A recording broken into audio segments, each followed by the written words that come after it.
দিৱালী আৰু কালী পূজাৰ পিছদিনা ৰাতিপুৱা উঠিয়ে খবৰ লৈছোঁ যে খিচিৰি আহিলে, কাৰণ মই খাই বিৰাট ভাল পাওঁ। আপোনালোকেও চাগে ভাল পায়। আমাৰ ইয়াত ৰাতি বলি হয়, তাৰপিছত ৰাতি খানা বনাই ৰাতিপুৱা 4:30 মানে ৰেডি হয়। চ' ৰাতিপুৱা ওচৰৰ মানুহে সকলোৱে খায়। এতিয়া গধূলি হ'ল, উঠি পেলাই বোলো শুইছিলোঁ দিনটো দেই, উঠি বোলো বম ফুটাওঁ, ৰাস্তাৰ ভিৰত ৰৈয়ে আছোঁ, ফুটাবই নাপাওঁ নহয়, ফাইনেলি ফুটালোঁ। আৰু চাবচোন ইয়াত হাৰ্ট শ্বেপ এটা ফৰ্ম হৈ যায়, বিৰাট ধুনীয়া লাগে, ব্ৰুচলি আছিলে নামটো।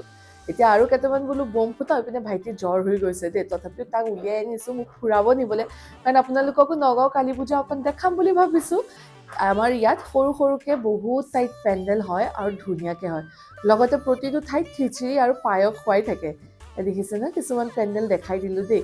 কমেণ্ট কৰিব আপোনালোকে ক'ৰ পৰা চাই আছে আৰু আপোনালোকৰ তাত এনেকৈ কালী পূজা হয়নে নহয়। এইটো পেণ্ডেল চবতকৈ এট্ৰেক্টিভ আছিলে, ভুটীয়া পেণ্ডেল, ভাল লাগিছিলে।